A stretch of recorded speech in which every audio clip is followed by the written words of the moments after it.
I'm Jim Zub, and you are listening to the Southern Fried Geekery Podcast.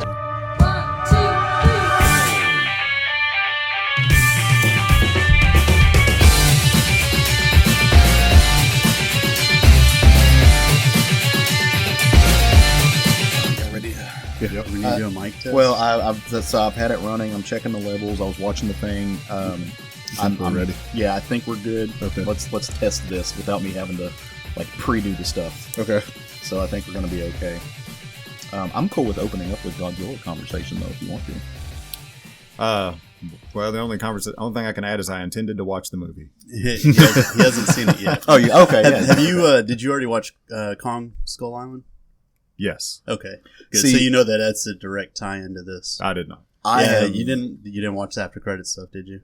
Man, it's been too long. Yeah, honestly. Yeah, it did come out like forever ago. I actually watched it after we watched King of the Monsters because I heard that the third movie is going to be Godzilla versus King Kong. Yeah. Yeah, and essentially all it does is because that movie took part in way past, and they showed a bunch of Monarch stuff and then cave paintings and stuff of other monsters and that's right. So it tied into what's gonna happen. The cool thing is for anybody who might be jumping in on this conversation is that you don't technically have to have seen Kong Skull Island to enjoy Godzilla. So if you haven't seen Godzilla, and you haven't seen Kong, I mean, don't wait. So you can skip the Godzilla movie, yeah, but I would watch Kong and watch it just because it's good, not because you have to watch it to watch Godzilla. But I'd watch Kong Skull Island and I'd watch the new Godzilla.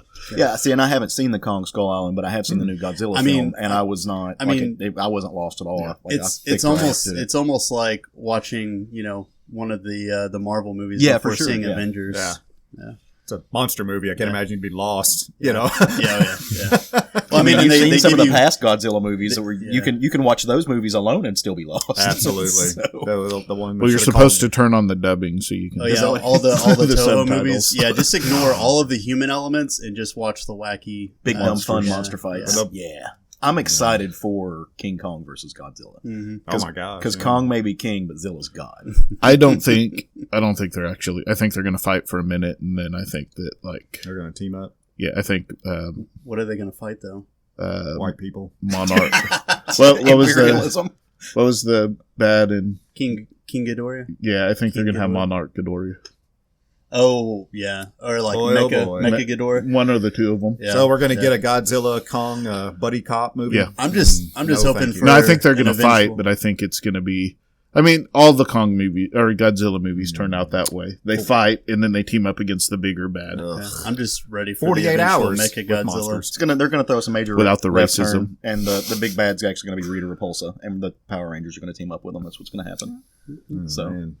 That's what I think. Well, hey, let's do a podcast. You ready? Let's do this. Hey, everybody. Welcome to episode 89 of the Southern Fried Geekery Podcast. We hope you enjoyed our little King Kong and monster banter to open up the show with. It's fun times. We are glad you are back with us, as always. And I am Caleb Alexander McKenzie, one of your illustrious hosts. Matt Trogdon. And I'm Craig Lance. And I'm Jerry Smith. And he is not the Jerry Smith from Rick and Morty, though. Oh, he's not. Although there is a rumor that he's just an alias. That is the rumor. It's not my real name. Per the last episode. My name's Jerry Smith. No relation. Well, welcome back. If you are new to the show, we hope you're going to enjoy this next little bit of time you're going to spend with us, and maybe it'll inspire you to go back and listen to some of our previous episodes. We are a podcast. We're a group of friends who get together on Sunday mornings to chit chat about. Sometimes we talk about things that we've read during the week. Other times we talk about big news items that have caught the pop culture world by storm and or things that we just think are interesting. Other times we get listener questions. And if you're a listener and you're wondering, well, I'm a listener and I have questions. How do I make that happen? I'm going to tell you. You go to our Facebook page and you click on the announcements section. And there's a little bitty post with a funny gif of a baby. Right now, it's a baby. And it's got a theme, and it says the theme is monsters. And if you have a question about a monster, any kind of monster, if you have a question like a movie monster or a comic monster or just real-life monsters or what you think monsters are, you can ask that question there. We're going to start doing these by theme. And we'll answer it on the show. We'll give you a little shout-out, a little bit of love, a little bit of, hey, how you doing? A little shoulder action. Y'all know what that reference is from, do you? No. Oh, you've got... fail. he's still going on this listener question. So. Fail. That's my listener question. Go figure that one out. Shoulder action. Uh-huh. I'm not Googling that. But yeah, join our Facebook page. It's fun times. This week, though, we're all about the funny books. We're all about the comics. We're going to talk about, let's see, 1, 2, 3, 4 plus 1 is 5. I mathed. We're going to talk about our short stacks. Plus our short stacks. So things that we have really enjoyed. And so we're going to drop the short stacks here in just a moment. And what those are just some books that we've read during the week. And then we're going to roundtable another book. We call that the family meal. We get together. We've all 4 read it. We're going to talk about it. And this week, that book is none other than Doomsday Clock, number 11. So the reason I'm saying all of that is to say this is a comic book podcast review show. We are going to dive in deep. We are going to kind of get into the meat and potatoes of the book. And so if you haven't read it yet and you're worried about spoilers, there's a little bitty button on whatever you're listening to us with. And it's got 2 little slashes, and you're going to hit that, and it's going to pause our voices. But it's not going to make us go away forever, because you can come back and listen to us later after you've read the book, and you can enjoy the conversation more. You'll get some of the context of what we're talking about. So yeah, spoiler warnings. Don't you can't yell at us now. That's just how this works. So. You can't sue us, right? we have given you the boundaries. We're a limited liability company anyway. So. I learned about those this week. I also learned about, like, we're talking about estate planning right now, and one of the things I learned about is how you can, like, put things into trusts, but you can dictate when the trusts get released. Do you want this released. Conversation, Craig? Because that's how you get this conversation. It's just how I'm going to be petty when I die. Like, I'm going to make people, like, do stupid things to get my money if I'm ever rich. It's going to be fun times. Jump on one foot and bark. Scavenger hunt. Like you can't put in the money there that they can only get the money if they get divorced, but you can put, like, this money is specifically for if they need substance while they get divorced. That's kind of like in what was it, Glow? Apparently his grandfather's money would only go to Bash Howard if he got married. Yep. That's one of those things. You can be petty as fuck, and I'm gonna be. Did you ever see Brewster's Millions with Richard Pryor? I have not. He inherits $300 million from his grandfather, but in order to get it, he has to spend $30 million, like in a 1 week period. And the way he goes, and he can't have anything to show, not a penny of the third, because the whole concept is it's kind of like, go smoke 2 packs of cigarettes, you'll never want to smoke again. If you go blow all of this money and are forced to not have anything to show for it, at the end of it, you'll be sick of spending money, and you'll be good with this money that grandpa's leaving you. So he runs for public office. So he can buy exactly 1 Neil Adams commission and a pack of gum. No, because the commission would count as something to show. Item. It's a material item. You can't have any material. Well, can he give it away? Could he give it to me? Can he go buy one? He could only, there were stipulations like how much he could give to charity and things like that. I need to watch this because challenge accepted. Never seen Brewster's Millions. I have not. I know, right? Kids got today. John Candy in it. And they play baseball, and yeah, it's pretty great. I'm gonna have to, and I'll put that on the list. So in 3 years, I'll watch that. Well, let's talk about these short stacks. So what short stacks are? These are just little brief snippets, because we're always curious about what one another are reading. It lets us keep up with what we have going on, what you have going on. And so, well, Craig, you were going on a roll there, brother. Tell me what's on your short stack for the week. Just because I knew this was going to annoy the shit out of Matt, I put Savage Avengers number 5 on there. Jerry Dugan, Mike Deodato. This book redeemed itself from last week. Very much so. Or from last month. Last month, I was ready to drop this book. This month, it was nothing but violence and mayhem and just beautiful art. And yeah, totally redeemed itself. Cinder number 5 by Jeff Lemire and Dustin Nguyen. This book had all the feels going on in it, especially if you read the Descender books. You're going to be like, holy fuck, did they just do what I thought they did? And then, you flip to the last page and other things happen, but yeah. And they did indeed do that thing that you thought that they did. No. Masterfully executed, man. Yeah. That was a great book. Yeah, it really, really was. Black Science number 42. This is I just wanted to say this word, so I put it in there. Penultimate book in the series, by Rick Remender and Matteo Scalera. Next issue, they're wrapping up the series, of course. That's what penultimate means, but they will be wrapping up the book with impressiveness of the word doesn't really carry if you have to explain what it means. Yeah, we'll consider that a footnote. Yeah. So yeah, they're wrapping up the series, and it's building up to a head. And Grant McKay is still kind of a douchebag, but he still is protagonist of the book. Not written as a bastard, Justin Jordan. Just throwing some shade there. No, not at all, because he didn't call out. Oh, that's true. No, I think I saw that post that you're talking about. Yeah, Jerry, what'd you read this week, dude? I've been reading a fuck ton of manga. Mm-hmm. You've been posting about it. I actually bought the first classic collection of Go Nagai's Devilman, and it's a great series about a teenager and his friend discovers through his father's research that demons existed long ago and they're about to make a resurgence, and the only way to stop them is to become a demon. So he gets his friend to be possessed by a demon and goes by the name Devilman, and he combats demons throughout the series. Pretty simple. I saw that on they've done a the lot of RV. It's called Gary and His Demons. They've done a lot of they've done a lot of iterations of it over the past. I think one of the newest ones that they did was Devilman Crybaby on Netflix. It's ultra violent, pretty amazing, and it does the first story arc really well if you wanted to check that out. I think it's only like 12 episodes.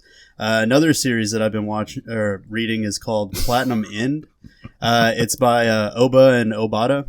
It's by the same creative team that did Bakuman. I thought, when you said those two names together, that sounded and familiar. it's kind of the opposite, where there are these 13 angels, and they are tasked with going to Earth, giving 13 humans their abilities and making them god candidates. And after so much time, they'll choose one of them as god. And also Gary and His Demons. It's interesting because they're kind of monitoring how they use these abilities. They have wings that make them fly faster than the human eye can see. They some of them have this red arrow that will make someone fall madly in love with them for 30 days, and they use them to manipulate people. And then they have a white arrow that makes them kill people instantly.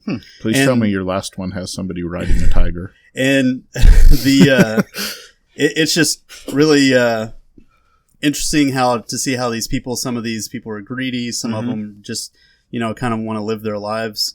And the main character, of course, has a tragic backstory. The third series, the one that I've been most excited about, is called 20th Century Boys. And it is by Naoki Urasawa. Mm-hmm. He has done a lot of amazing stuff in the past. This is the first story that I've ever read by him. But apparently every single series that he's done has been a huge hit. So I'm excited to get to more of them after I read this one. It's starts off in the 90s. There's a death from these friends that have been friends since they were children. They keep going back to their childhood times, and you find out that this death revolves around something that happened in the childhood times. There's a disease breaking out somewhere, and they start thinking, oh, this is familiar. And then the main character realizes that they had a little club whenever they were younger, and they wrote a story about them being heroes and fighting this evil organization. Well, everything that the evil organization did in their story is coming true in the modern day. So they have to uncover this mystery of, which of their friends is behind all this and what's going on. Yeah. That's a lot of book. Yeah. I'm proud of you. Yeah. There's nine volumes of 20th Century Boys that's coming out, and I've gotten 3 so far, but it's been really good. Now, are those all? And you may have said this. Are those all from Shonen Jump, or are they from different publishers? No, actually, I don't think any of them are from Shonen Jump. They're all, after reading Bakuman, and all the different titles and different genres that they've mentioned in that, it kind of made me want to expand my horizons. Sure, yeah. So I kind of looked up lists and saw what people were talking about and decided to just kind of dive into the deep end. And good. Yeah. That's my pick thing. out a bunch of series. So that's me with manga, because I've read some of the shoujo series that y'all have suggested, and it's not really my thing, but there's so much. Yeah. And all these are leagues different than the Shonen Jump. Yeah. I've heard of the 20th Century Boys, and I want to check that one out as well. I've heard good things. Leagues different. Yeah. Not something I hear very often. It's different by leagues. It's got depth. Yeah. What you got this week, man? What'd you read? So all 3 of mine come from in a different league. Got it. I went 20,000 leagues. Yeah, I was thinking so it's deeper. Okay. All 3 of mine come from the House of Ideas. I read the Spider-Man Life Story issue 6, The Tens, Chip Zdarsky, Mark Bagley, Drew Hennessy, and Frank D'Armata. I was kind of, meh, not really meh, but reading this series was somewhat interesting. But this last issue was really, really good. And if you guys plan on reading this series, I suggest you get it done quickly, or somebody's going to spoil it for you. Yeah. This was a hell of an ending. It was great. Very, very well pulled off. So yeah, get on this and read it. Okay. It really surprised me. If you love Spider-Man, this whole series it's chock full of just gold. But this is one that I'm absolutely picking up in trade format. I missed it in the singles, but I'm waiting for the trade. It's mandatory. Yeah. So you read it, Kate? Oh yeah, yeah, man. That last issue was something, wasn't it? Shit. Yeah, like you said, somebody's gonna spoil it for you, dude. It caught me off guard. I didn't expect an ending that strong. It's that good. Especially from Zerdowski. Yeah. Anyway, sorry. Yeah. No. Zerdowski. He's continues to surprise me. With reading his stuff, he'll be going down one way, and then, out of nowhere, he'll kind of punch you in the face. So, secondly, because I put that on there, I'm going to talk about it. I'm sorry. House of X, number 4. Yeah. Jonathan Hickman, Pepe Larraz, and Marte Garcia. Oh my gosh, man! Yeah. This series, this House of X, Power of X series, is amazing. So, yeah, I'm glad you brought this up, because I made a post on our Facebook group chat about it, that to me, this is not only the best X-Men book ever written, it may be the best Cape book ever written. And yes, it's not over yet. We don't know how it's going to end, but I say that with no intended hyperbole. I honestly believe this is the best current or best book I've read that's superhero related in forever. Yeah, it's that good. It's incredible. It is, and it may fall on its face. He may not stick the landing in it, but I don't believe that's going to happen. I don't think we should even talk that way. Yeah, there's no reason to talk that way, in my opinion. Right. He hasn't shown any signs that that's going to be a problem. It is amazing writing. Very, very powerful. And the art is freaking crazy good at delivering. At hammering home Hickman's writing. Dude, it's just amazing. I mean, I read every issue at least twice. Yeah. For sure. You have to. Because it's not for necessarily for interpretation, because his plots are very in depth, but it's just they're so powerful. Yeah. That I want to read them again. And there's so much happening in these books. You can't quite get everything that happens in one of these books. You almost have to read it twice to get it all. Yeah, it's incredible story writing. And also on that note, I read Immortal Hulk number 23, Al Ewing, Joe Bennett, Roy Jose, and Paul Mounts. It's a gift from the Gamma Gods, man. This was a great at this point. This series feels like a runaway train to me. Every issue seems to gain momentum, and it's like, God, son of a bitch, man, where is this going? It's so powerful and well written, and the art, Joe Bennett's pencils, I'm glad he's back on it. He only took the week. Yeah, sorry, I keep cutting you off. Yeah, his pencils are elevating this story. There is no doubt about it. Al Ewing, of course, is writing his fire, but as I put in a text to you guys, he's dumping fuel on that fire. That opening panel, that flashback panel of the Hulk that's burst through their house, man, that was amazing. Not to mention the last panel, but that opening panel is amazing. You need to be reading this, Jerry. You listening? I mean, to pull a phrase from Speed Metal, like, when somebody just rips an awesome solo, this one's a fucking face melter. Dude, unreal. Literally. Gosh, it's so good. Yeah. So yeah, that's my 3. Awesome. All right. Well, I'm gonna throw an audible in here. I had my list, but since Craig has already spoken about a Jeff Lemire book and a Deodato Jr. book, I'm going to take Berserker Unbound number 2 off. Why? Well, because I want to throw something else in there. Okay.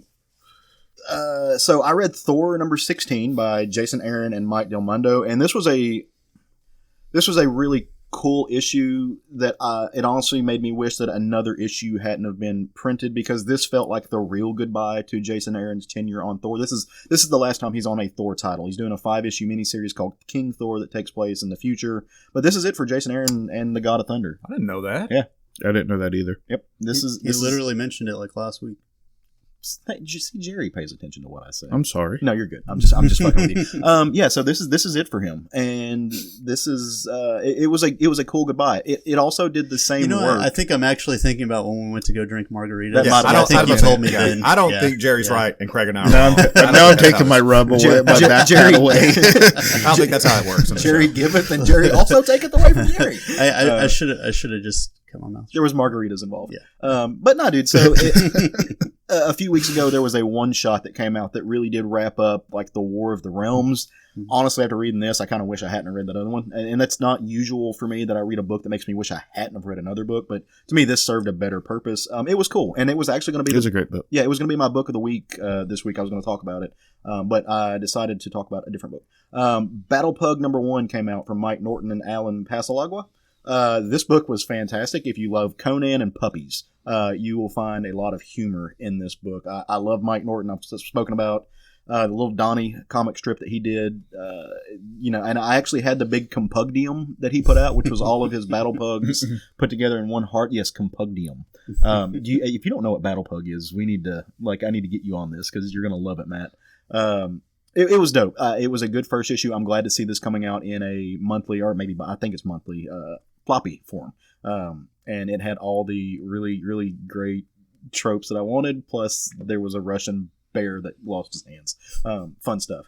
And the reason I want to throw an Audible in here is because after hearing Jerry just talk so well about 3 different manga series, I meant a while back, a few weeks ago, I mentioned that I'd started the Lone Wolf and Cub omnibus. I finished the first omnibus and finished it the next day, thanks to the evil empire that is Amazon. The second and third omnibus landed on my doorstep.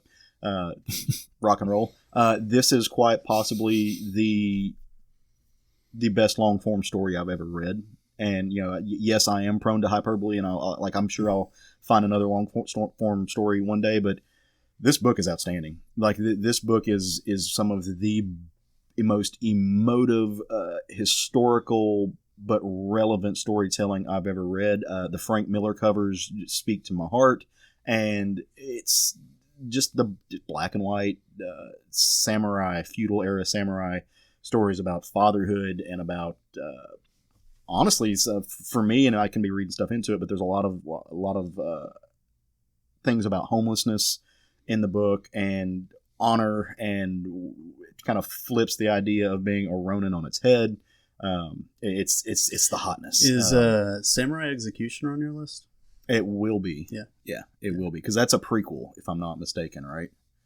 Now that I think about it, I don't know, but it definitely could be. Well, and the reason I say that is because, and talking about the books, the main character, the Lone Wolf, used to be the Shogun's executioner. Yeah. So he was the samurai executioner. So I'm thinking, and I could be completely wrong, and if I am, please, come to our Facebook page or our Twitter page or wherever and say, hey, you're off the mark on this, and explain to me why. But just using context, I would imagine it's about his life working for the actual Shogun and why he quit. Yeah, it's been a while since I've read it, but it was really good. Dude, it's fire. It's Did you read Lone Wolf and Cub as well? I've read a good majority of it, but I was picking those up as they were coming out, and it eventually got too much, and I got too far behind. Well, so put it like this: Lone Wolf and Cub, the omnibus that I just read is 600 pages long, and there's 13 omnibuses. Yeah, it's insane. It's a very long form story. Yeah.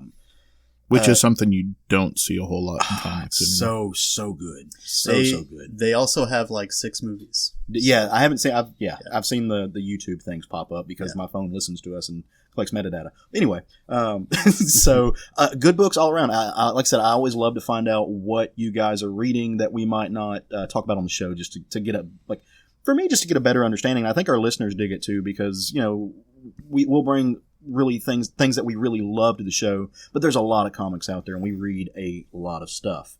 And speaking of reading a lot of stuff, we all read, like I said earlier, Doomsday Clock, number 11, the penultimate issue, to borrow Craig's phrase, that we may or may not get one day. And we wanted to talk about this because it's only penultimate if they actually come out with the last issue. They will, but what's that scene from Titanic about how it's been 84 years? this series I can't wait to read it all together. But we wanted to talk about this because it has been a while since the last issue came out, and it's been almost 2 years since the first issue came out for a 12-issue series, and and there's been reasons for that you can believe them or not believe them. But at the end of the day, it doesn't matter. You're going to get the book when you get the book. Reasons. Yeah, quote unquote. But we wanted to kind of revisit this, especially because hopefully the 12th issue will be coming out soon, and because it really does tie into kind of this big move that I think DC is making. What are you talking about? They said November. It's definitely coming out in November. It's absolutely coming out in of November. 2021. So this book kicks off Metropolis is going berserk. And I say Gotham because it looks a lot like what is an average day for Gotham is actually, is what Metropolis looks like right now, which is not common. Crime just doesn't happen in Metropolis because Superman can hear everything, see everything, and be everywhere that he needs to be. But it's going bananas. Like, people are rioting in the streets. There's Rioting. Yes. Not rioting in the streets. This is not that kind of that. I mean, granted, that could be like a wild party for Gotham. That would be the crazy. Crossed version. There was an outburst of creativity. Haikus abound. Things have gotten so bad in the DC universe that the president is getting ready to, quote unquote, push the button. They're getting ready to launch nukes, and particularly because Superman is out of the picture. Nobody knows where he's at right now. There's a lot of stuff going on with politics from the small scale to the large scale, and using the analog from Watchmen, Superman was America's nuclear deterrent in the way that Dr. Manhattan was America's nuclear deterrent. And so when you took that figure off the board, we didn't know what to do. America didn't know what to do. I think that was Superman 4. Huh? Well, yeah, it was. They didn't There's know. 4 of them? Superman versus Vidal Sassoon. So with him being gone, they're getting ready to use the nuclear option, mainly just to flex their muscles a little bit, but I also think because they're actually going to use it. Well, they're getting pressure from Russia because Russia wants Superman tried. Yeah, because of him protecting Firestorm. Firestorm incident. Yep. Yeah. So sorry, I didn't mean to. No, I think that's what's causing a lot. It is. Of the pressure. I was working my way towards that. I'm sorry, dude. No, you're good. I'll let you do your review. It's all good, man. But while all this is happening, Alfred is reading a journal, not just any journal, but the journal, the Rorschach journal, and he's basically finding out all the secrets about Veidt, and this came over from that universe that he's getting let out, and it's just essentially saying what I did didn't work. By the end of it, it's just saying that here are the facts, and my world ended. And Alfred got this journal from another character who's basically Rorschach Jr. that was a very misled person who was under the influence of the idea that Rorschach was a hero. Which again, you're talking about some meta writing, meta knowledge going into that. But Rorschach was not a hero. He's a very misguided and misinterpreted person. Like you said, tying into this thing with Russia and with the Firestorm incident and people wanting Superman, they're getting ready to go to head with America. America, the United States in particular, has kind of taken this movement to really, as far as a government's concerned, to unpack what they call the Superman Project, which has been a thing in DC for a long time, where it's where Firestorm came from. It's after the emergence of Superman, the governments got together, much like kind of a Captain America-esque thing, and they started experimenting and creating supermen. But they don't want that to come out. But because of what's going on with Superman and everything else, America's kind of ostracized all of the metahumans. And so where have they flocked? Well, they've gone to Kondak, which it serves, again, I'm a Marvel kid, so immediately when I see this, I think of Genosha and the mutants. But the world is in turmoil, and you kind of have this triangulated force of power. You've got the Russians with their own metahumans run by the state. You've got the Americans who've lost, they're backed into a corner they've lost their big gun and they're getting ready to flip switches and send the world into a nuclear holocaust. And you've got Kondak, led by Black Adam, who has become a haven for metahumans.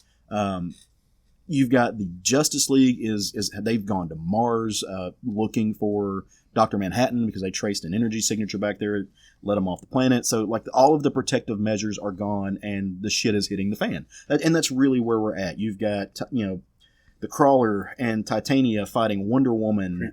Creeper. Yeah, sorry. I committed a sin upon Jerry. And you've got Black Adam just getting ready to salt the earth, man. And salt the earth. He's done. Like all of these figures are done. That's the best kind of Black Adam when he's done with the rest of the world. It's 52 Black Adam. Yeah. It really is. And while all this is happening, you're getting a couple of different narrators. One being the Rorschach Journal, which translates into Alfred's voice. The other being Veidt himself, who is kind of responsible for Superman being off the page, and he's hiding himself while he's being this very Machiavellian figure, which is just kind of who he is anyway. And he's got himself a couple of prisoners that he's keeping off the board, one from the past and one from the future.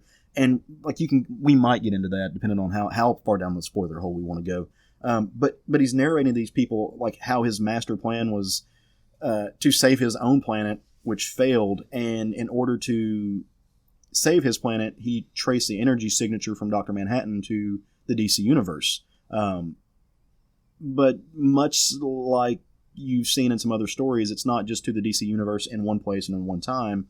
He kind of takes the Hawkman analog, and he's been traveling through not only place and universes, but time and space, and he doesn't know it. This is a world where Dr. Manhattan apparently has some type of amnesiac thing to where he's leaving this little trail of breadcrumbs, which has been picked up by none other than the Veidt analog for the DC universe, Lex Luthor. This whole book is about duality. This whole book is merging two things that started in the same place and branched off on some type of evolutionary comic sphere, and it's bringing them back together. Lex is kicking it with Lois Lane because why not? And he's basically letting her in on the secret that he's found all these little temporal nuggets, if you will, of this Polaroid of these two same figures, but the Polaroids are taken in different places and different times, and like that they're wearing different dresses, but they're the same people in the same pose. And he's just very he's number one, he's Lex Luthor, so he's not trying to he's uncovered aliens before. He's never been one to stumble upon a secret and not need to chase it down. So that's what he's doing. And what he has kind of figured out in all of this is that he's unraveled a knot and found a braid. There have been two figures in this book that I think have stolen all of our hearts at this table, even though they're terrible people. And that's the mime and the marionette. For sure. And we've all been wondering, why are they in here? Is it just fan service? And, obviously there's the bridge to the Joker, but surely there's another reason they're in here. And there is because these are also figures from the past, from Dr. Manhattan's past. And if I'm not, maybe I just don't know my history and I just read this wrong, but they were Mr. and Mrs. Hollis, as in that. I don't know who that is. Do you guys? Yeah, Hollis. That was the Night Owl. See, that was Hollis Mason. Yeah, Hollis was his first name, but he calls these people Mr. and Mrs. Hollis, as in their surname. Yeah. So these are figures. But anyway, whoever these people are, they adopted a child, and that child is actually the child of the mime and the marionette. And it became this it may have actually been Dr. Manhattan himself. I don't know. And maybe somebody else who has a deeper introspection than I do can come and explain that to me. I would love to know, because there's a lot to unpack in this book and figure out.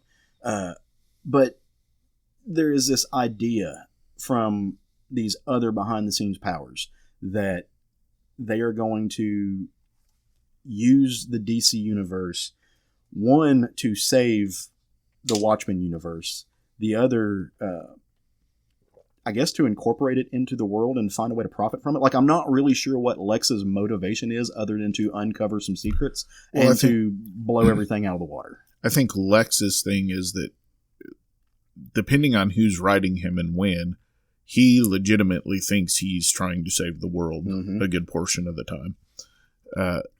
He's trying to protect the world from Superman. In his mind, he's doing the right thing. Yeah. A lot of times. Again, depending on who's writing him. And I think this is one of those cases where he's being written as, hey, this is going on and I'm gonna save the world from this threat. Yeah, and in effect to save himself by saving the world. Like this, well, yeah, I mean, it's all for him. His motivation is always self-preservation. I mean, he's a bastard. Like that's just. Well, he's doing it for the recognition, and I mean, he's not trying to save the world because he wants to be a hero because he wants to be a hero where everybody loves him and adores him. If you do the right thing for the wrong reason, you're still doing the right thing, right? Yes. Like I mean, so intent and motive goes a long way. But for a guy like Lex. When the circumstances dictate it, he'll be the good guy. So if he can win favor and power, he'll be the good guy. Yeah, and then the book closes, and this is like I'm really actually looking forward to the last issue because everything comes to a head. Kondak is done. They attack the United States. Russia had made demands for Superman to be handed over by midnight. It's now 12:01. If you want to follow that clock. The Doomsday clock, we're now at midnight. We're no longer 5 minutes from midnight. We're there, and everything's going to come to a head. And apparently, all of the women from the mascara has attacked the U.S. looking for Wonder Woman. Well, they went after the United Nations because Wonder Woman was she was holding off Kondak and at the United Nations apparently. And I think that was probably an issue before, which I don't remember because it took the place issue so before long ago. Was the one with Dr. Manhattan and the actor. That's right. In the photograph. Right. Yeah. It's been so long. It's not even in my short boxes anymore. It's already packed up in my comics tome. No, it referenced it in this book that she was she was about to be, just massacred because she's trying to hold off all the forces of Kondak by herself. And they're doing the Themyscira thing, which is when push comes to shove. It's about Themyscira. It's about Themyscira. They went and kidnapped Wonder Woman is what they did. And they're dragging her back, kicking and screaming to the island. And on the last page, we get the moment that I think we've all been waiting for, and the moment that we were largely promised. We get Dr. Manhattan looking Superman eye to eye. Fun times. Yeah, which, at the end of the 10th book, Manhattan says it's time and turns around and he's on Mars or whatever, and Superman's supposed to be there. And then we have the 11th book, which is a time jump back telling us Manhattan's story with the actor. 9th and 10th. This is 11th. Or 10th one, 9th and 10th. And now we get the 11th, where now we're back to finally Superman and Manhattan about to have a face-off. Well, and they were really wrapping up threads with that. Like we learned that the Firestorm incident was actually Veidt, and the energy was actually his cat Bubastis, who made him explode. For the most part, what this book is the 11th issue is the villain's monologue. Yeah, pretty much. That's what this book is for the most part. So let's go around the table since this is our round table. Thumbs up or thumbs down. I'm going to give this a thumbs like at 75%. Yeah, I was going to say thumbs at 3/4. Yeah, I'm pretty much just right there with you. It's had hit or miss issues with me for sure. It's the way that they're telling it is kind of weird because it's almost like some of these issues you can just read without the others and get a story. Right. So it's kind of, I don't know, hard to get like a good beat on it. Yes. Thumbs down. Yeah. Okay. Not unexpected. Thumbs down. Not an unexpected thumbs down. Well, let's open that bag though. So yeah. Okay. I gave this a thumbs at 75%. The art is gorgeous. Gary Frank has continued to not let anybody down ever. He's Gary Frank. The colors are fine. They're a little bit muted, which I think goes to the tone of the story. It's not something I think is aesthetically pleasing, but I think it fits the book. Where I get lost is, there's number one, I got lost on the way to this issue because there was 17,000 pit stops and we've gone like 4 feet in 18 days to get to this point. But really, this book did something that is a narrative choice, and it's a narrative choice that I understand. I get it, and it's completely subjective. I don't like books that switch narrative voices multiple times. If you give me a narrator on page 1, I want it to be the same narrator on page 15 and the same narrator on page 28, especially when you don't give me those transitional moments. In a book that is this jam-packed full of content and context that you have to hang on to every panel, I don't want to have to pay attention to the little things so I can switch narrative voices in my brain from Veidt to Lex Luthor, especially when those two people are largely the same person. And Rorschach and Alfred and Superman and... You had a lot of narrative. Yeah, like just stick with one. Have one continuous voice throughout the story. Yeah, and it's almost like they had decided that, we only have so many issues to wrap this up, so the way that they're cramming the story... Yeah. is by doing the 9-page panel layout or the 12-page panel layout. And that's kind of like, you've heard me kind of complain about that before. Tom King can do that really interestingly. Right. And he can do great things in it. But what they're doing in this one is they're like, we have to cram as much as we can in and cram as much dialogue as we can per page. So we're going to expand the panels of this amount. And it's not really, I don't know, working per se, in my opinion. There were pages that were great, like when Rorschach's in prison, he's having the vision, and you get the vision of like the Mothman, and then it turns into the Rorschach, which was really great. But then you get the ones where it's like, we only have so many pages to work with, so let's put as much as we possibly can in these 9 panels, and it's just it made it drag on a lot. So to expand on Jerry's comment, because this is my problem with the book too, is that this entire issue feels like Geoff Johns got to issue 11 and said, oh fuck, I haven't explained anything. Here's all of the explanation and the exposition in one book. Yeah. And that was my issue with it. It's 22 pages of villain monologue. Mm-hmm. I mean, there's action going on in the background because while they're talking, you're seeing Wonder Woman fight, or you're seeing Batman fight, and you got all these different things going on.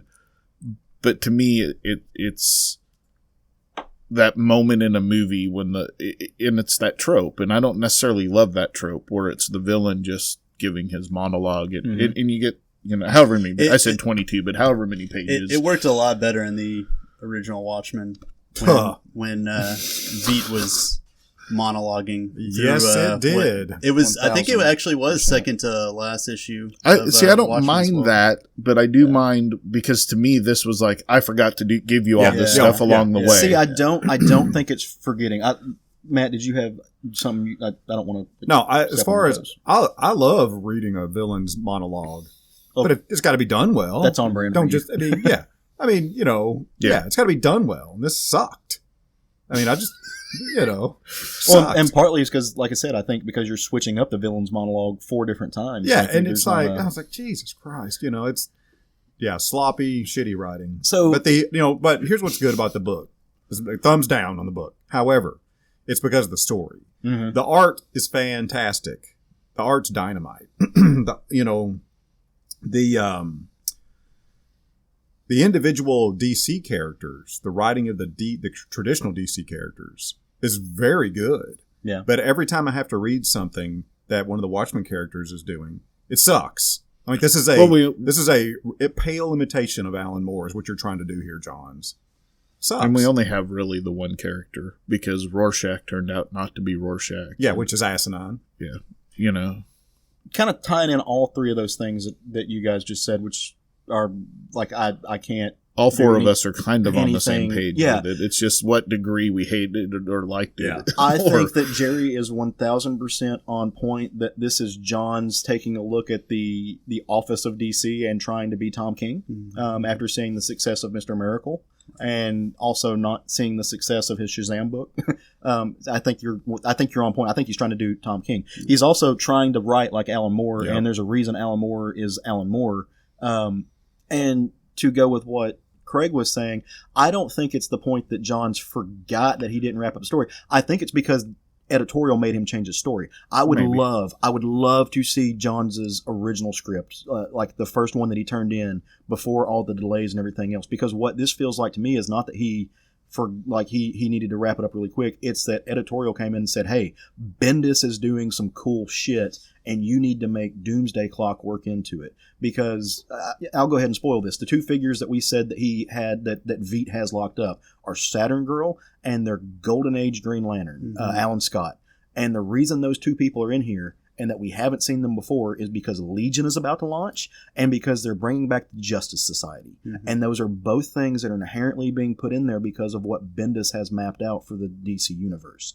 And to me, what it really seems like is they went in the middle of this being made and they said, all right, Johns, Frank, Geoff and Gary, bro, you guys are going to do this instead.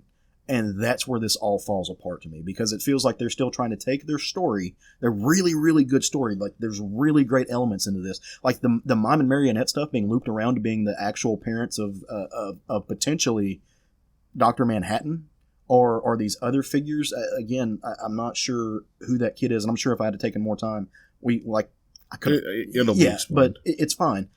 That's a good story. Like that is incredible circular storytelling. That's fucking genius. It gets lost when you have to shoehorn things in because of editorial aspects. This is a corporate story. This is not a creative story. Right. Well, and that's kind of nauseating. I want to be 100% clear. I said it feels like he forgot. Yeah. I don't think he forgot anything. It feels like he forgot. You had 10 issues leading up to this book where, by and part, the Rorschach stuff really didn't advance the story now that we're to the end of it. Yeah. It didn't really. It was fun stuff at first, but what did it add to the story? Yeah. So now we're on issue 11, and it's like, okay, had we spent some more time in that other stuff that didn't really matter to this overall story? Just so you can say you had Rorschach in a book? Yeah. I don't think we end up with all of this crammed into this issue. Right. And that's, to me, I don't mind a villain's monologue either. I don't need 22 pages of villain's monologue. And I don't know how many pages are in this book, but I don't need 22 pages of it because ultimately only about 4 of those pages were villain's monologue. It just feels that way because it goes on through the whole book. So, that's my thoughts on it. Yeah. But, having said that, I'll reserve my overall judgment of the story till the 12th issue. Not me. I think that this story at one point in time was supposed to be a reset for the DC universe, and it was supposed to bring the Watchmen characters into the DC universe. And then somebody along the way thought, well, fuck, we can't have Dr. Manhattan in the DC universe because he's too fucking powerful. We can't have him be a main character, so we have to write him out of it. And then you're left with Ozymandias. Yeah. Or however you say his name. Yeah, whatever. It's I do love I love the tie-in of Rebirth. I love that moment where you see Wally and Barry come together. That was a great moment. Get that repeat. So like there's some gems in here, and that's why I can't hate this book at all. Because number one, the art is way too gorgeous, and the story is there. It's diminished by the influence of the outside propagation of corporations. Yeah, it's like you've got this huge story that's supposed to, come out of Watchmen and everything, but you're trying to use it to shoehorn stories that are coming into DC later on, and it's like, what's the point of that? Because original Watchmen they would have never tried to do anything like that. Well, the point was they were, like I said, they were supposed to be bringing these characters into the DC universe, but I think those plans have changed. Well, and I think that they were, but it was on a limited time frame. Like, I don't think anybody ever expected, Rorschach or Dr. Manhattan to kick it for the next 20 years or so there. But I do think that what they were planning to do with them is not being fulfilled and won't be fulfilled. Because and maybe it was a fool's errand to begin with, because I can't imagine a world where Superman and Dr. Manhattan exist together. Oh, it's going to have to, because it's a corporate decision, because that was in the contract for Watchmen. They have to keep publishing Watchmen, or they lose ownership of the property. Well, that's why this fucking book exists. Yeah, and they've definitely got to do something with those characters just because the show's getting ready to come out and to hype people for the show and everything. So, well, there's a lot of reasons. Yeah, for sure. All in all, like I am looking forward to seeing how they tie this together, especially because December 2020. There's been plenty of speed bumps along the way, and I'm never going to be sad about seeing Gary Frank's art. I mean, there's great moments in this book, but it's not overall like a great when book. Creeper showed up. Especially, and also Alfred making Rorschach pancakes. Oh my God. That was great. Here's your box of pancakes. That's amazing. There you go. Wow, cold pancakes. I can't believe he didn't love them. Well, all right. And hey, good colors by Brad Anderson. I also need to throw in there that Rob Lee did the letters, and they were readable. So good job. And they were readable. So, I mean, it's like you only notice lettering when it's bad. So I didn't notice the lettering, ergo it was good. Shout out to Rob Lee, fist bumps all around. Let's start with Jerry, man. Let's get into some of our side dishes. What are you bringing to the table this week, man? I read Dial H for Hero number 6. It's by Sam Humphries, Joe Quinones, Scott Hanna, Jordan Gibson, and letters by David Sharp. This has been a great series. You've really been digging this. Yeah, and they just ended the first story arc, so we've kind of got our setup for our next story arc in this. In the previous issue of Dial H, Mr. Thunderbolt, we found out was trapped in the Heroverse, which is where all the heroes that people that Dial H get turned into. He tricked our main protagonist, Miguel, into going to the Heroverse. Then Dr. Thunderbolt stole the H-Dial, made it out into Metropolis, hacked everyone's phones, and basically made them an H-Dial. So we open the story, and our heroine,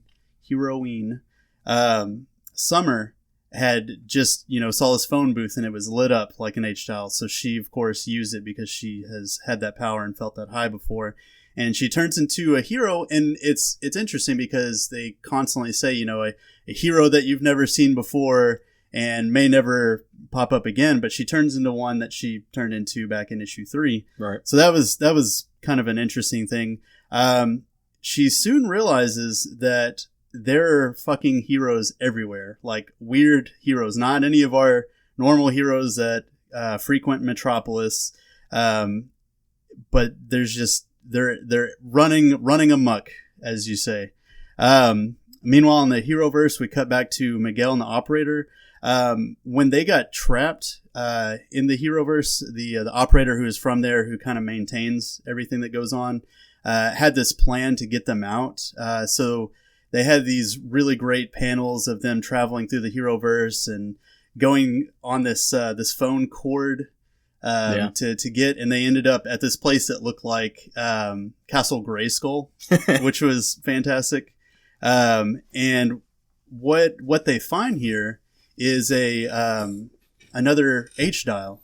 It's Miguel says, "Oh, it's a blue H-Dial," and the Operator corrects him. He's like, "No, it's cyan," which is like, why is this relevant? So since Miguel had been tricked and everything, he's been feeling not worthy. And the Operator's trying to tell him, like, hey, listen, there's all these new heroes out there, but none of them are acting heroically. They're just kind of doing their own thing and, acting wild. And they need somebody to show them how to be a hero. So, Miguel's kind of like in his feelings and having self-doubt. We go back to Summer in her hero form, and she notices that there's a plane that's smoking, and apparently the H-Dial had affected the people in the plane, and it's going down. So she starts looking for any hero, because the hero that she got turned into isn't like super strong or can fly. So she starts looking for people to help her, save all these people on this plane. I hear if you try and stop it, you'll fly right through it and disintegrate it. Oh god. So she's trying to get any hero that can help, stop this plane from falling. The next few pages are pretty interesting. So you get this this grid, and in front of it is Miguel's story, and on the back of it is what Summer's going through, trying to talk some sense into these other heroes. That's awesome. And they're both done in two different styles, two different colors. Like what she's going through is all black and white. And then what he's going through is all kind of like that cyan blue color. And it's him and the operator's trying to, tell him, you need to be the hero. You need to step up and everything. And these are superimposed over one another? Yeah, it's that's badass. It's really cool because it's like the the guts of a comic.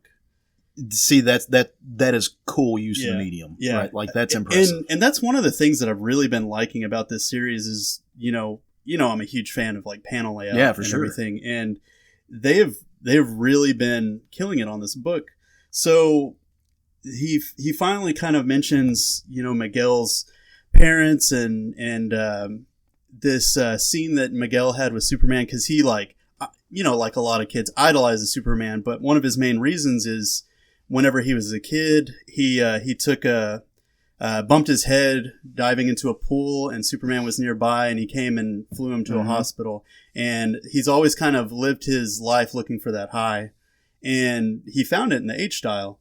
So after thinking, what would Superman do, he finally dials H for hero and comes out, and he is now Super Miguel, which is, a basically Miguel version of Superman. Dope. And it's great because they kind of do it in this sort of Alex Ross kind of style. And they copy a lot of those same poses or like different panels and stuff. He starts trying to pull the plane up, but he's not strong enough. And a lot of the heroes on the ground are actually moved by his actions. So they go and they start lifting the plane, and they level it out and land it, and they land it right in front of that statue of Superman. So it's kind of like this nice iconic moment. They at one point, some of them were flying around and knocked over the globe from the Daily Planet. So they fixed that up, and everything seems good. You see, they're all inspired by the deeds that he did. So you see him like getting a cat out of a tree and walking old ladies across the road. And then finally, it kind of dies down and people start turning back to normal, and he meets back up with Summer. But you find out the real reason why Dr. Thunderbolt, was it Dr. Thunderbolt? Yes. Mr. Thunderbolt. Yeah. The whole reason why he did this and hacked all these phones to cause this ruckus is to get through an underground layer that was under the Daily Planet. And he gets down here, and he's got some of his Thunderbolt Club. The whole way he convinces them to work for him is that they've used the H-Dial before, and they want to experience again. So he's promised them like, if you want to use it again, then work for me and you'll get that chance. Chasing that dragon. So he gets to this room, and there's a red pedestal, and he puts the red H-Dial on top of it. And he's like, I've got one of the four, and it zooms out and it shows three other pedestals, yellow, blue, and a gray one. And he's like, once I have the other three, I'll be able to conquer the multiverse. So we know that there's a cyan dial, and that's kind of like where this storyline ends and where it leaves us for the next 6 issues. Now, one of the cool things that that was interesting about it, so the red H dial is one of those kind of squarish rotary phones. They're designed for the... I actually had to use those at one point in my life. We had one when I was then the cyan one is a wall-mounted one, so it's more rectangular. We had one of those whenever I was growing up, so I'm kind of interested to see how they change up the different designs of the dials for each color. Then I made a list, because there are a lot of characters in here that are based off of other characters as they've done throughout the series, different artists and stuff like that. I got 17 in total, and they're all very interesting. So Summer's character that she turned into is it's like a homage to Madman. Yeah. There was a He-Man and Goliath from Gargoyles amalgam. Really? That was interesting. There was a Iron Man Stiltman, female Iron Fist, female Mario, Jax from Mortal Kombat.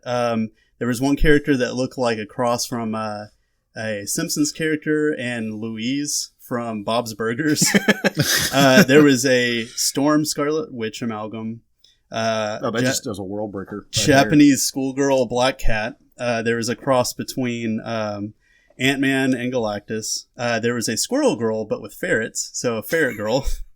There was a female version of Conti from Fully Cooley. They had a version of one of the mutants from Dark Knight, but he was a superhero, and his dialogue was absolutely the same as the mutants from that. And his shirt said Frank. Yeah. Right? Yeah. There was a Booster Gold Blue Beetle amalgam, but he had a green costume. There is a female Randy Savage, Macho Man. There was a female Kaneda from Akira. And then my favorite was a Hellboy Ghost Rider amalgam, and he was on the plane. He had think Hellboy from the neck down, and then he had a flaming skull, and he had that flaming crown above his head. It was that fantastic. all of that is just that's a love. It's such a Jerry book. Culture. Yeah, just all of the interesting styles and characters. Dial H is one of those books I've tried to. Every time it comes out, I try to read it, and part of that's because I know how much Jerry loves it. But I usually read the first issue and I'm like, no, not for me. It's just, but it's such a Jerry book. It makes perfect sense. It's just a pure, it's a pure book. It's just a love for that. It's been childhood nostalgia of superheroes. Oh yeah. It's been a lot of fun. I really can't wait to see where they take it for this second story arc, especially if they're introducing more dials and everything. Yeah. I can't read the book because I have PTSD over phone cords, because there is no greater evil in the world than a fucking phone cord, because they don't stay not tangled. Correct. I thought you were going to say your parents beat you with it or something. I wish those things were soft. I got hit with a hammer. But no, just phone cords are the worst, and I still hate them to this day. You hold it up and let it untwist. Oh, it doesn't work. You have to it's the worst. Dude, that sounds amazing. Yeah. That sounds like a fun time all around. Craig. Okay, want me to go next? Yeah, what'd you read this week, man? I read Pretty Violent. Did anybody else read this book? I didn't. Okay. Caleb, this is definitely a book you should be on. Okay.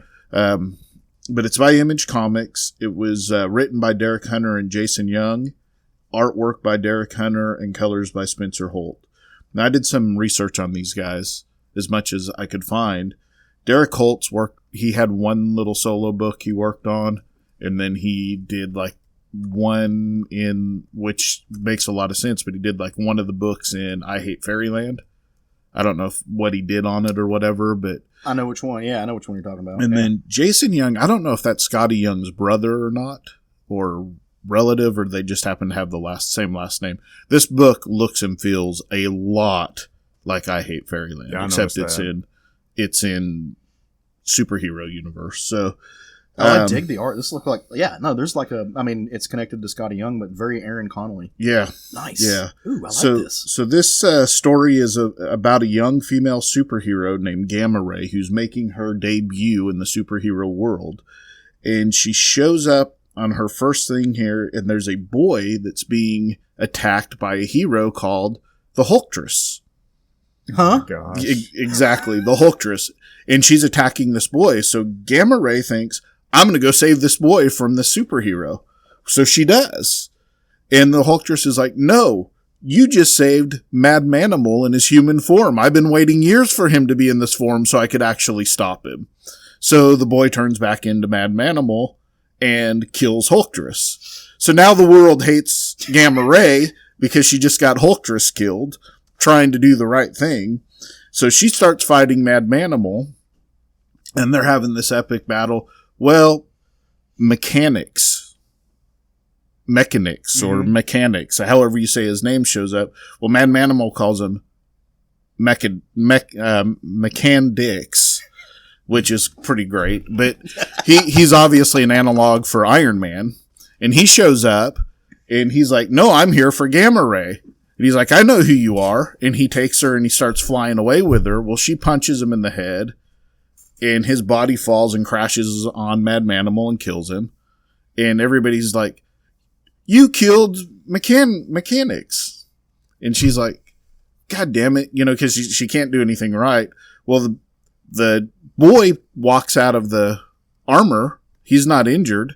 And he walks up to her and he's yelling, I know who you are. You can't do that. Well, she punches him in the face and says, fuck the fuck off. But because she's superpowered and he's just an analog for Tony Stark, not in his suit, of course she knocks his fucking head off right in front of the entire crowd.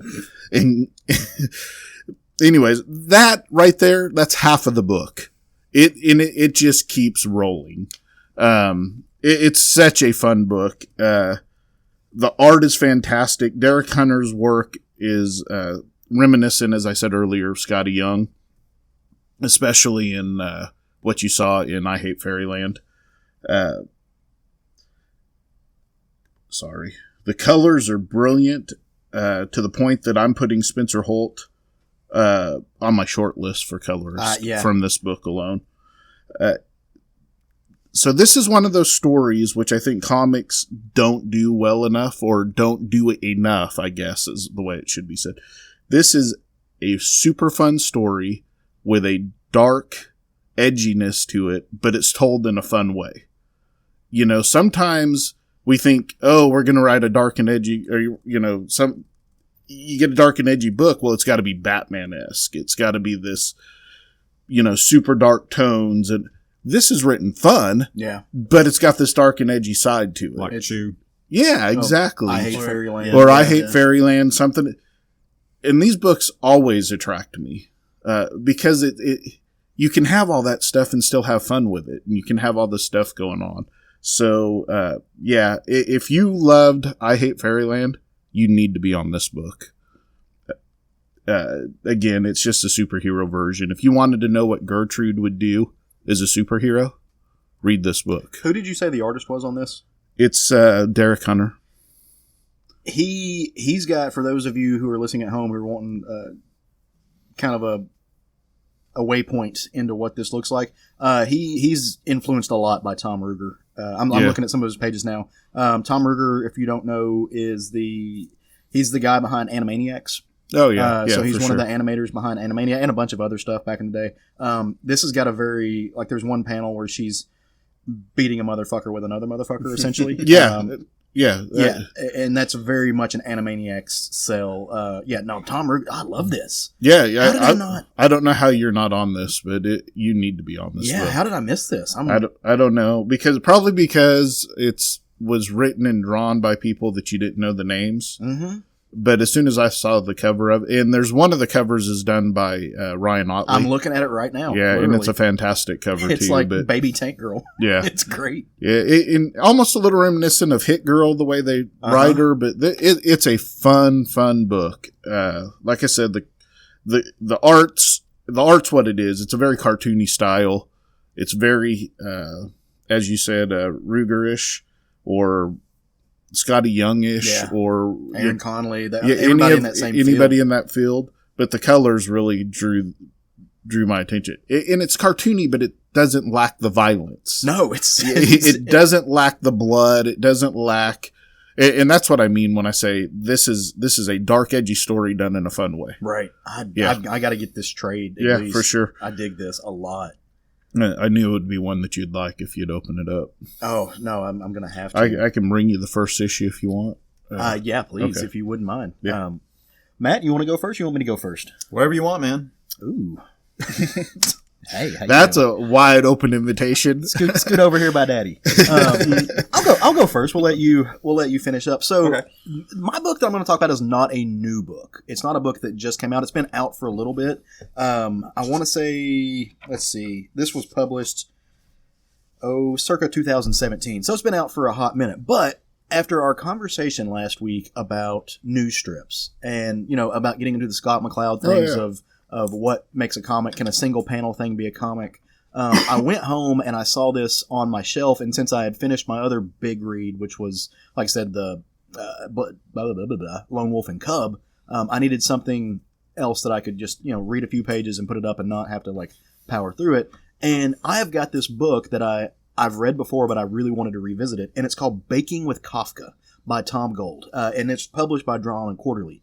Tom Gold is a comics artist that is very near and dear to my heart. I think he's fantastic. He is in many ways a minimalist, which I think is super cool because, again, I'm always kind of thinking about this medium and its capabilities to give you both the most photorealistic things and to also equate minimalist shapes like a circle to a person. Like there's things that this medium can do that just you can find in no other medium. So I picked this book based upon that. But again, talking about things like comic strips made me want to revisit this again. This book the entire thing is full of single page little comic strips. They're not all connected. They're connected by theme. I shouldn't say they're not all connected. It's called Baking with Kafka. So obviously there's a thread of nihilism in the book. It's about the process of writing and being a writer. It ties in antiquity to futurism in several different things, and it's just fun. There's a ton. This book is about 200-300 pages, but so the title cartoon, the title comic it's a 4-panel comic. It's called Baking with Kafka. This week, lemon drizzle cake, and as Kafka, who has no mouth, he's just a very kind of apomorphic shape with 2 dots for eyes, very bendy arms, no angles. He's stirring the batter and getting ready to put it in. And as he's doing that, he's saying, "I have the true feeling of myself only when I'm unbearably happy," or unbearably unhappy. As he's pulling the cake out of the oven, just this mold of a cake, he said, "To die would simply be to surrender to the nothing." And as a third one, he's got a slice of cake. It's got the icing on it. And he's saying, "The meaning of life is that it stops. Next week, banoffee pie." And all of this is done in 4 panels. And you just get this excellent joke. Like you pull to another one, and it's an exclusive excerpt from the Wolf Hall Fun Book by Hilary Mantel. Again, all of these are just made up. And it's this picture, and it's one of those spot the difference things. And it's got a guy in very, I would say, arguably Renaissance era dress, looking at a painted portrait of somebody who looks just like him, and it said, "Can you spot the differences between Thomas Cromwell and his portrait?" And there's a maze in the next one that has all of these different things, and it's "Lead King Henry to his trust with Anne Boleyn, avoiding the Queen and the French ambassador." And the last one just says "art," and it's got a cardinal with the top of his head cut off, and it says "Design a nice new hat for Cardinal Wolsey." It's just fucking hilarious. So these things are so smartly done, so incredibly smartly done, and in a way that, like I said, you don't have to be Jeff Lemire to write an incredibly human, incredibly smart story with hyper detailed. And not that there's anything. I mean, we all know I love those books, but not that there's anything wrong with that. But you don't have Sometimes to have 20. It's fun. Yeah, you don't have to have 28 pages to tell a story. Tom Gold is a master of his craft. Just what he has done is outstanding, and the way that he's able to mash up these categorical ideas like history and the medium of comics, or like the craft of writing, and to in many ways poke fun at himself and poke fun at his field. There's one I just turned to. Finish writing your novel at one of our rental properties. For romance writers, extensive grounds, horses and servants, a ballroom. For sci-fi writers, hermetically sealed, robot butler, hover car. For realist writers, central heating, fitted kitchen, a garage. For horror writers, sinister neighbors, a graveyard, unreliable power. Again, like you're tying in these tropes from all of these things just in a way and most of his characters are stick figures, or they're very basic shapes. He's using very basic colors. There's like everything in the back is blocked. Like, I'm legitimately contemplating, my anniversary is in October, and Roger's been asking me, what do you want for our anniversary? I know we can't go do anything or anything big right now. What do you want? I legitimately am thinking about getting the Baking with Kafka thing tattooed on my leg. Like, that might be my first comics tattoo. It's just, I love this book. This is also one of the reasons why I love Drawn and Quarterly as a publisher, is because you're getting these types of stories. Drawn and Quarterly also published, why can't I think? I just went completely, Blankets. The book Blankets. Gotcha. Is also published by Drawn and Quarterly. I could not help you out because I'm one of those guys. I buy books from about 5 different publishers, and I buy so many books I'm scared to even look at other publishers because I'm scared that I'll end up down this other rabbit hole. So I couldn't help you out. I'm sorry. Drawn and Quarterly, much like Fantagraphics, is kind of like that's becoming more and more quote unquote my shit. Gotcha. Like I'm looking at the shelf right now. I see some books over there from Fantagraphics, like Luba, the Hernandez brothers, stuff that they worked on. That's just more and more becoming my shtick. And to end, I'll give you the piece that he did called Our Town in Literature, a new fiction by local authors. One book is called Trapped. The town is a dreary prison from which our hero longs to escape. Hidden, an outsider moves into town and uncovers its horrifying secret. Butchery. The town is the backdrop to a series of harrowingly gruesome murders. Malice. True love is destroyed by the petty spitefulness of the townspeople. Plague. An army of the undead attacks the town and massacres its inhabitants. So it's taking just one base level idea and expounding it into the entirety of genre in 5 panels. Like Tom Gold is a fucking master, man. And like I said, the book is called Baking with Kafka. You can get it from Drawn and Quarterly. I'm sure you can go to a local comic shop, have them order it for you. If you're into comic strips, he's got a whole lot of other work that's very similar, very reminiscent of this, that cover different topics. Check out Tom Gold. Follow him. Go look him up. I loves it. It's great. Awesome. I may have to get that. It's the hotness, man. I'll let you borrow it. Has anybody ever read any Kafka? Yes. Man, again, that's a name you hear, and you're just the association with that name is something else. Distilled nihilism. What'd you read this week, man? So I read a new book. This is from IDW, Mountainhead #1. It's one I mentioned in the What's on the Menu segment. This is by John Lees, Ryan Lee, Doug Garbach, and Sean Lee. So this book opens in the mountains during a heavy snow, on a gory scene of mutilated human bodies. Sounds just like a Matt book. Near a destroyed campsite. It's starting out pretty on point, isn't it? And it'll stay on point. There's some bloody footprints in the snow that are leading away. The narrator is retelling a lesson his father told him of the Rocky Mountains. Quote, "It is nowhere a man is supposed to be. It cuts you off from reality. And when a man is cut off from reality, he is capable of madness beyond comprehension." At this point, we see a man dressed only in his underwear, standing next to an open pit. Sounds like a Caleb book. And the narration continues, calling this state of madness Mountainhead. Now it sounds like a Craig book. Oh. So, cut to a young boy, looks like he's about 12 years old, clad in ragtag clothes and a ski mask, breaking into a house. Once he's in, he opens the front door to a man we find out is his father. And as they're snooping around the house for items to steal, his father is telling his son that these are material possessions that make you a puppet, and they do not define you. And this is a hard lesson he's driving home to this kid. You are not your yin-yang shaped coffee table. Correct. And so later, we cut to a scene where they're staying in a cheap hotel, and the son awakes to his father sitting across the room, looking heavily stressed and exhausted. He's explaining to his son that he is tired from constantly running, but stopping is not an option.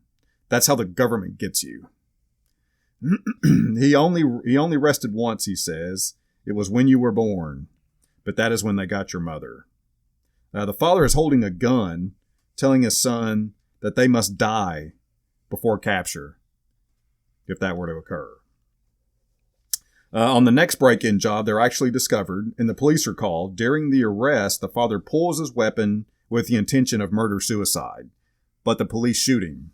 He's wounded, but he survives. So the next scene is the boy is being spoken to by a social worker in a police interview room. The police have discovered that the man is not the boy's father. In fact, years ago, he abducted the boy from a house he was burglarizing. Upon being told this, the boy is in denial and violently vomits on the interview table. Now it sounds like a Jerry book. What? How though? Jerry said, but why though? So, next scene is the boy being returned to his real parents in British Columbia. It's a wonderful, heartwarming reunion for the parents, but he feels like he's just being dumped off with strangers. He doesn't know these people from Adam. Right. As they welcome him home and are telling him all the wonderful things that they'll treat him to, he's reserved, but he is polite. The only time he smiles is when he meets the family dog. As they're being acquainted, the same man we saw on page 1 of the book standing near the pit comes stumbling through the nearby tree line. Once he is spotted, this wild-looking, bloody man just collapses, and he's recognized as one of the locals. But then the next scene is the family, at home. That's just dropped off. I mean, this guy wanders out the tree line, collapses, and then they, eventually go home.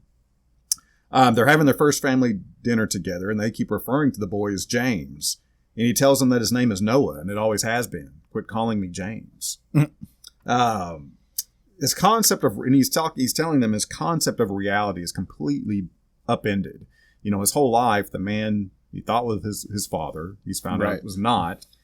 He's always been told that his mother was, an angelic figure. She was basically a perfect person, but she died when he was young. But now this woman sitting across the table is talking to him as his mother. So nothing's really making sense to him. It's fascinating, quite honestly. A look at if you were raised by somebody bad and taken and put in a normal home, how would you respond? Well, and the thing is he's telling these people, this man did not mistreat me. Yeah. I understand he abducted me, but he treated me, he loved me and treated me well and, raised me the best he thought he could. I mean, the guy was nuts. Right. But he was doing all these things because he thought it was, protecting his son. So he's, this is, again, his reality is going completely upended. Right. He's been told the way these people live, his whole life, he's been told the way these people live is the wrong way because it makes you vulnerable. Well, I was thinking that when you said that they were talking about the, here's all the things we can do for you, and him after having this materialism is bad drilled into his head, that's not going to go over very well. Yeah, when you live this way, as Father taught him, you're anchored down to all these things, and that makes you extremely vulnerable to anybody and everybody, but especially the government, because he was nuts. Well, and if you think about that on the larger scale, it's a good treatise on the misunderstanding of culture, to how you can, we're thinking about, like different households, but, one culture does this thing and another culture inherently views, I'm thinking of things like eating beef.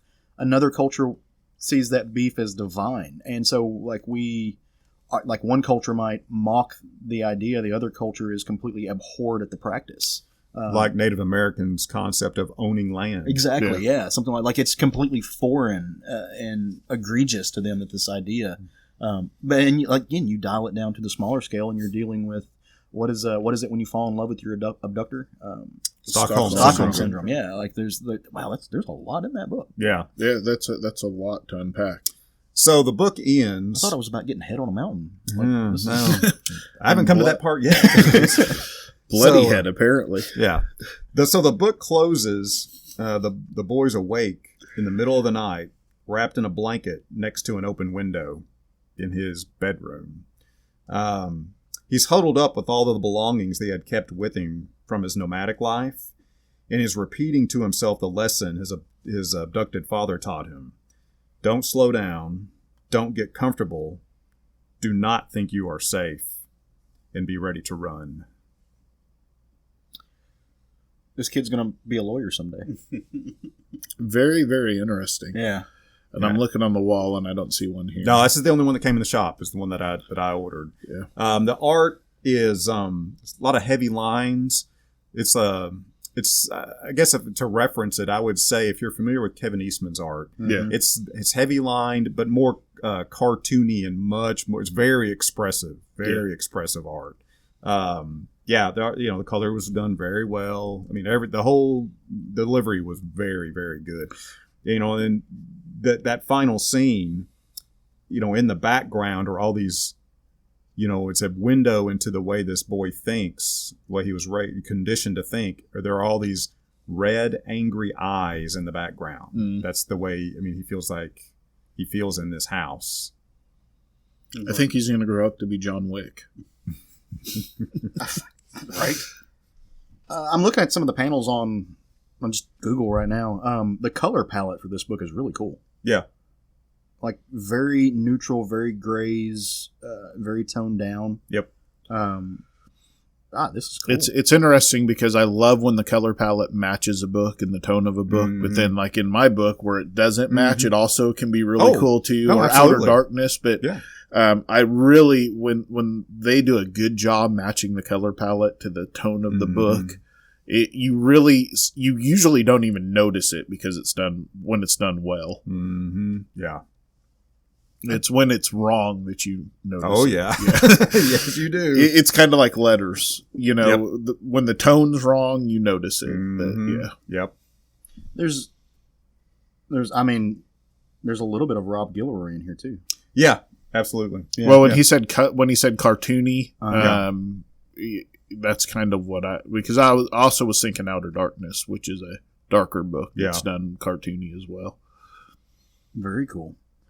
Well, you got any final thoughts on it, or you ready to buy it? Read it? Yeah, I'm really interested to see where this is going. I'm sorry, I don't know if I tuned out or whatever, but not that I generally do that when you're speaking, but I don't remember what publisher you said. IDW. Now I remember. As soon as you said it, I'm like, yeah, he said that. I don't generally tune out, but I did not. Thanks for letting me know that. You don't generally tune me out. Just a special. He made a special occasion. Just most of the time. No, I'm playing. I just didn't remember which publisher you said. Yeah, it's a very human story. It's obviously not a superhero story unless it goes in completely. It might be Brightburn. Yeah, unless it goes in a way that is not forecast whatsoever. And I tend to really appreciate those, and I look for those a lot. Just a human story that's done really well. That's not relying on fantastic elements to be good. He says that he means the dark side of the human story. Absolutely. He's not looking for fifis. Oh yeah. Matt doesn't want to. In fact, he was probably mad in a cinder when it made him feel something other than excitement over death. Well, all right. Good books all around, man.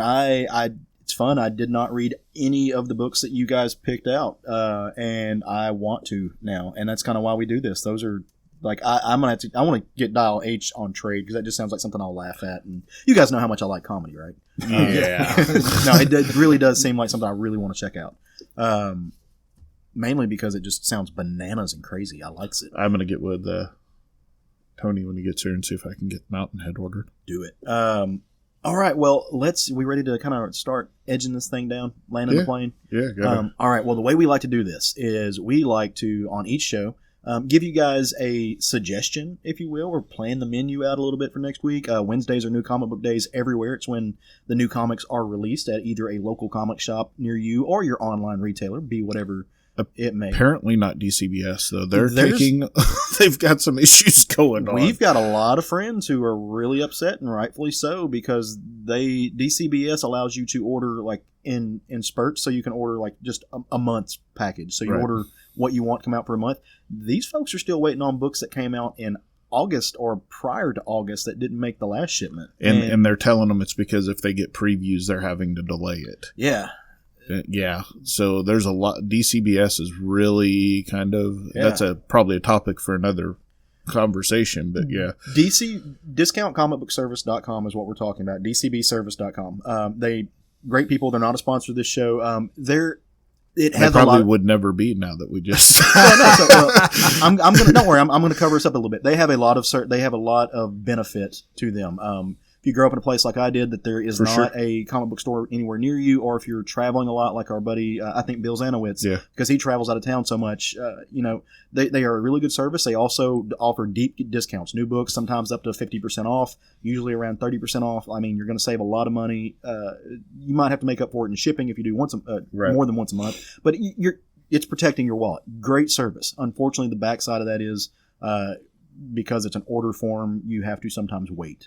So you give and take. I spend a little bit extra more than they do, I'm sure, but I get to go on Wednesdays and grab my books and go home. Yeah, and hang out with your friends if you can. Lots of pros, some cons. I don't want to bash those guys, because it is at the end of the day a good company.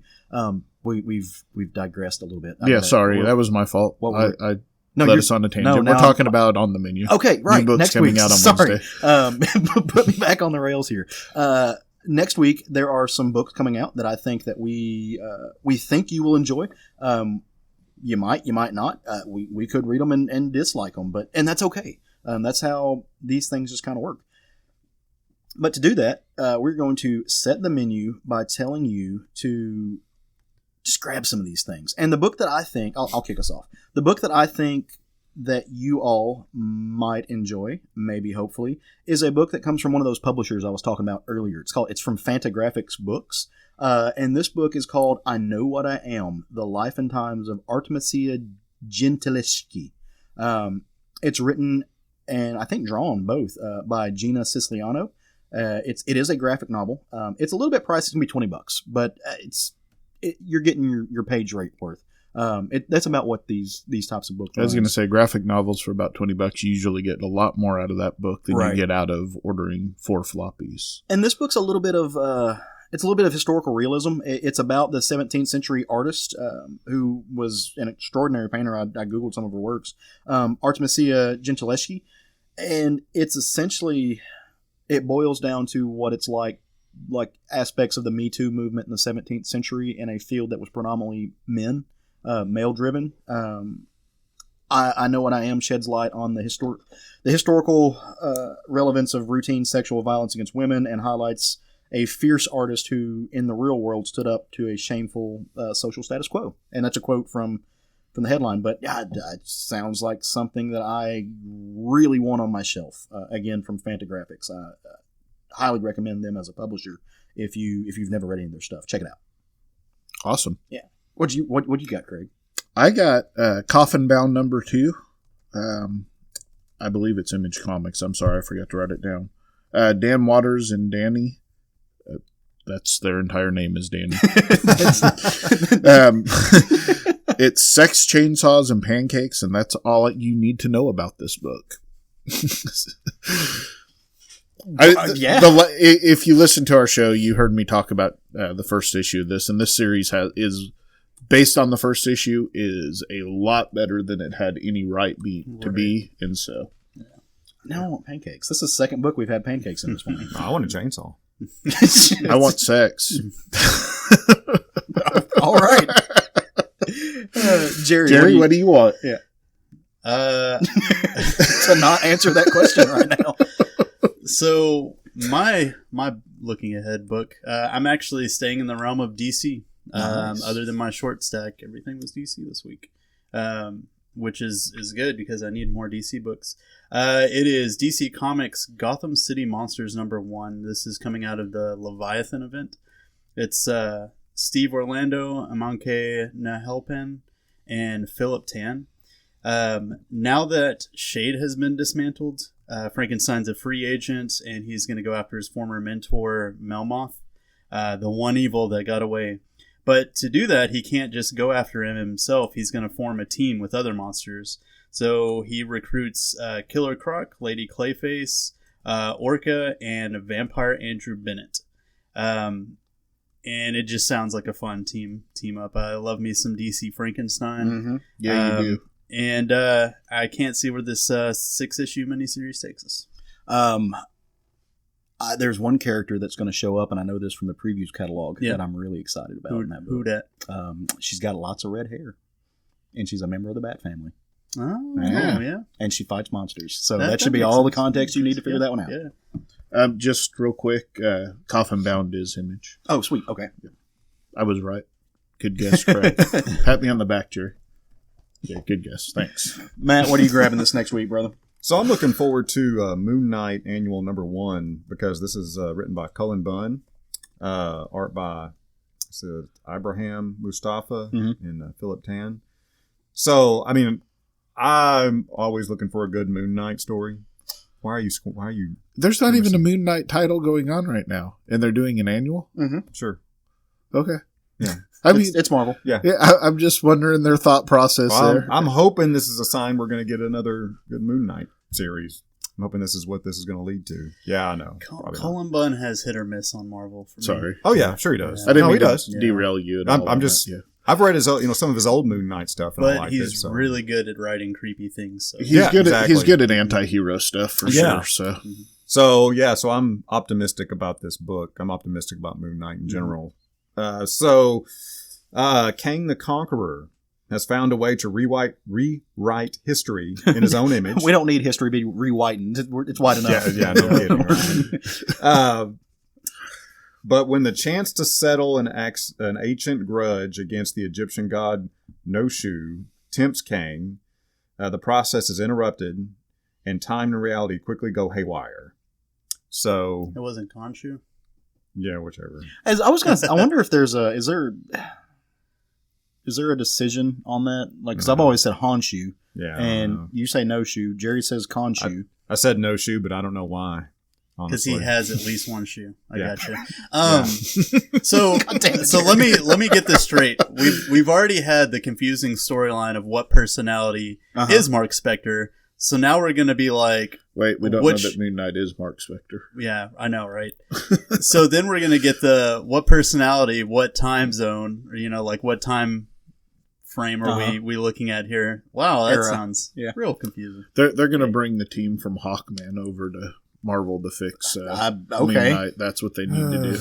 So the book I'm looking forward to is Reaver #3. Are you breaking rules this week? Jesus Christ. He's aggravated that we all tore apart his book.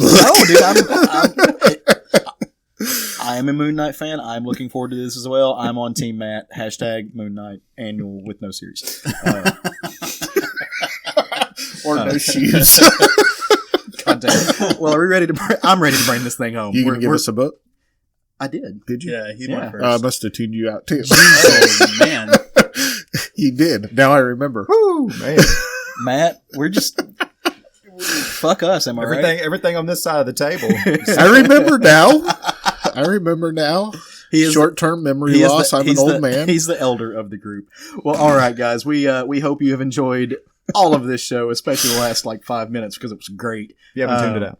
If you haven't tuned us out, and if you don't want to tune us out next week, you can like and subscribe to us on all of the podcatchers that you use, be it iTunes or Google Play or Stitcher or some of those other ones, SoundCloud. We're on there. We're even on YouTube if you want to like us that way. You can click that little bell button and it'll let you know when we post new episodes or extra content when it works. Yeah, sometimes it doesn't. It's shady like that.